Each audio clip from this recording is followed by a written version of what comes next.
Assalamualaikum warahmatullahi wabarakatuh. Perkenalkan, nama saya Alisa Zahra Hersyafira dari Program Studi Ilmu Ekonomi dan Keuangan Islam kelas 2B. Yang pertama, saya akan menjelaskan mengenai kurva aggregate supply menurut teori Keynes.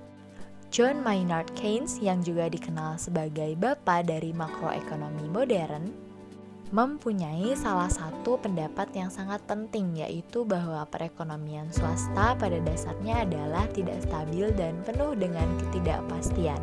Tidak terdapat kecenderungan secara alamiah bagi perekonomian yang bergerak ke arah keseimbangan dengan kesempatan kerja penuh. Model makroekonomi Keynes, uang merupakan pengubah yang sangat penting dan menentukan karena dapat mempengaruhi tingkat output dan kesempatan kerja. Keynes mengemukakan suatu teori yang dikenal dengan two-word system, di mana output real dan kesempatan kerja ditentukan oleh tingkat upah dan tingkat bunga, sementara jumlah uang beredar hanya menentukan tingkat harga. Keynes tidak mempercayai bahwa yang pertama, perekonomian akan selalu berada pada kondisi keseimbangan dengan kesempatan kerja penuh. Yang kedua, mekanisme pasar itu akan selalu dapat bekerja dengan baik. Dan yang ketiga, ada hukum pasar dari J. Besai yang mengatakan penawaran menciptakan permintaan sendiri akan selalu berlaku di dalam perekonomian secara keseluruhan. Dan yang keempat, tingkat harga dan upah bersifat fleksibel. Keynes sering dikatakan telah menciptakan suatu revolusi di dalam pemikiran ekonomi, khususnya dalam ekonomi makro, yaitu revolusi Keynesian. Kurva SRAS. Kurva penawaran agregat jangka pendek atau SRAS adalah horizontal atau sejajar atau datar atau perfectly elastic, yang berarti bahwa suatu jumlah output real akan ditawarkan pada suatu tingkat harga tertentu. Kurva penawaran agregat jangka pendek atau Short Run Aggregate Supply Curve atau SRAS menurut Keynes hanya akan bergeser secara perlahan apabila suatu perekonomian berada di luar tingkat pengangguran alamiah atau natural rate of unemployment.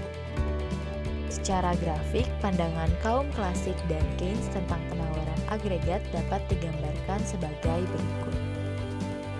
Pemikiran yang melandasi kurva penawaran agregat Keynes dan pengikutnya atau Keynesian disebabkan oleh terdapatnya pengangguran.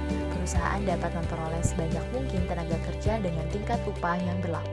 Biaya produksi rata-rata mereka karenanya diasumsikan tidak berubah walau terjadi perubahan dalam tingkat outputnya. Yang kedua, kurva agregat supply menurut teori klasik baru.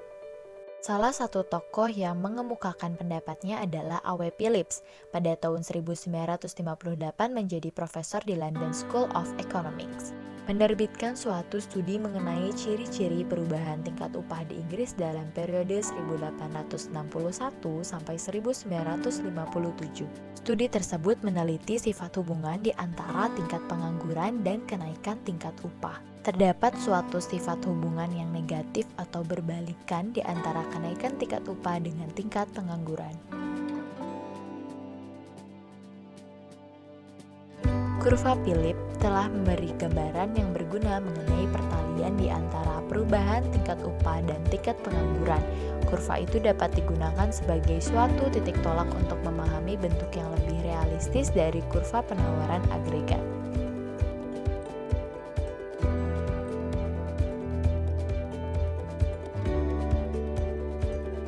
Titik-titik dalam grafik tersebut menunjukkan hubungan di antara kenaikan tingkat upah nominal dan tingkat pengangguran. Dalam tahun T0 yaitu tahun 1990, tingkat pengangguran adalah M0 dan presentasi kenaikan upah adalah delta W0. Sedangkan dalam tahun T1 yaitu tahun 1995, tingkat pengangguran adalah M1 dan tingkat kenaikan upah adalah delta W1. Titik T0 menunjukkan pada tahun 1990 kenaikan upah adalah delta W0 dan pada waktu itu tingkat pengangguran adalah M0.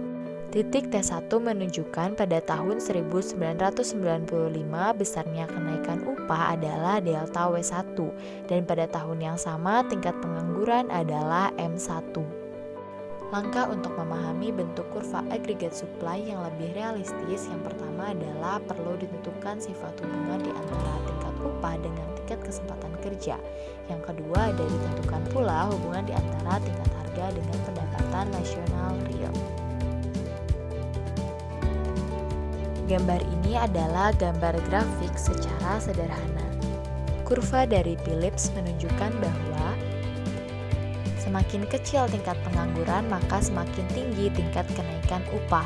Dengan kata lain, peningkatan kesempatan kerja akan mempercepat kenaikan upah dan mempertinggi tingkat upah. Sekian yang dapat saya sampaikan. Mohon maaf bila ada kekurangan dan kesalahan kata. Wassalamualaikum warahmatullahi wabarakatuh.